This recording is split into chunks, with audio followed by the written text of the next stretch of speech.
Hey guys, Dan here from CLE Tech, and today we're going to take another look and get my real-world first impressions of the Samsung Galaxy Note 8. Before we get started, in order to ensure you don't miss my latest videos, be sure to turn on notifications for my channel, and if you're new to my channel, I hope you decide to hit that subscribe button too. So last week I went to the Note 8 event in New York City, but I barely had any time to play with the device. This week I was able to get my hands on a retail unit for a very short period of time, but was able to take a deeper dive into the device. Starting off with the design, and the very first thing that I noticed, which I didn't really get a chance to notice the first time I held the Note 8, was the weight of the device. I'm not sure why, but it definitely felt like the Note 8 weighed a lot more than phones that I've been using all week, including the S8 Plus. So this isn't a bad thing by any means, but something that I noticed right away. Speaking of the S8 Plus, the Note 8 and the S8 Plus obviously share a very similar design, and some might even say that the Note 8 is just a bigger S8 Plus and with a stylus. While I don't entirely disagree with that sentiment, there is a bit more of the design of the Note 8 that meets the eye. Obviously, the phone is taller and wider than the S8 Plus, but there is something about holding the Note 8 over the S8 that just feels right. I'm not sure if it's the added width that makes the phone feel a bit more flat, even though there are tons of curves all around the Note. It's tough to say, but I prefer this form factor over the S8 Plus. While I do love the bezel-less design that the S8 and S8 Plus and even other flagships that are coming out this year, I'm not a fan of how tall the phone's screens have become. It basically eliminates one-hand usability, and I'm not a fan of the fingerprint sensor location, specifically on the S8 Plus, and was hoping that the Note 8 would bring a welcome change, but unfortunately, Samsung put it right back in the same spot on a phone that's even taller than the last. Now, I did get used to it on the S8 Plus, and I'm sure I can do the same with the Note 8, but I'm still not a fan of this location. Finally, the last thing worth mentioning about the design is, of course, the return of the dedicated and non-reroutable Bixby button. Samsung did announce some cool features that Bixby is learning, but I will have to test that out when I get my own official unit in the coming weeks. I was also unable to test out the camera, and more specifically the new dual camera system, and the interesting take that Samsung took on portrait mode, in which you can edit the background blur during the photo and after you have already taken the photo. I will, however, test out all the camera features in a separate video in the weeks to come, so make sure you subscribe so you don't miss that video. What I was able to do was get a deeper look at the software, and of course the S Pen and all of its features. Before we dive into the S Pen, let's talk about the overall performance of the device. This really should come at no surprise, but the Note 8 is going to be a beast of a phone. I've experienced very little lag over time with the S8 Plus, and I expect the Note 8 to perform the same. The increase in RAM from 4 to 6 GB should also help. In terms of software changes, not a whole lot is different from the S8 or the S8 Plus. You still have your People's Edge and Edge lighting features, the ability to change your resolution from FHD Plus to WQHD Plus, customize the navigation bars, color, or button layout, customize your device entirely with Samsung Theme Store, and even take more control of your device under advanced features like double press the power button for your camera app and control the notification shade with fingerprint sensor gestures. So if you're new to Samsung phones and you want the ins and outs of the software, you can go ahead and check out my video outlining the S8 Plus software, which we know is actually very similar. I will leave a link in the description down below.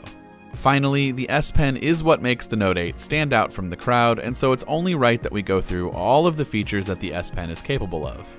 First off, the design of the S Pen has not changed from its brief life of the Note 7 to the Note 8, but it has changed from the Note 5. Thankfully, you can't damage your phone by putting the S Pen in backwards, and the clicky top is still a thing, and there is a button located towards the tip that can bring up your S Pen menu.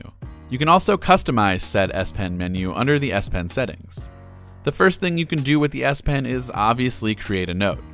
Jotting down notes, whether it be for work or even personal lists, can be much more efficient than typing sometimes. And of course, you can also write notes and pin them to your lock screen so you never forget an upcoming task.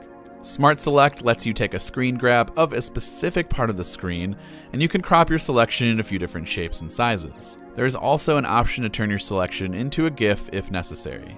Screen Write will take a screenshot of the entire screen and allow you to instantly write and mark up the image. This is probably one of the most useful things for me, as I find that I take screenshots a lot, and then I'd love to highlight or point out certain aspects of the image before sending it off to friends or colleagues. Live Message is a new feature to the Note 8 that allows you to handwrite a message with a certain glow or even a sparkle effect and send it off to your contacts.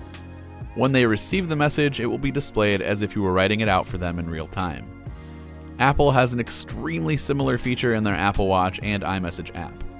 I don't quite see the point of this, and I rarely used it with Apple's iMessage, and so I'm probably not going to use it here, but for those who want it, it is available.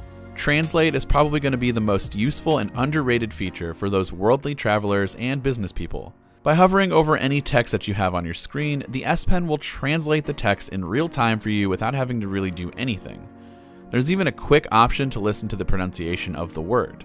Another cool translate feature is the real-time currency conversion.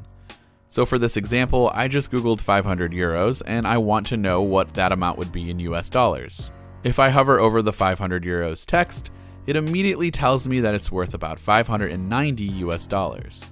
You can do this for any of the Samsung supported languages, and it's super useful for those traveling to other countries. Bixby Vision is there and it's a thing, but I'm not sure if I understand the point of it and or if it even works properly.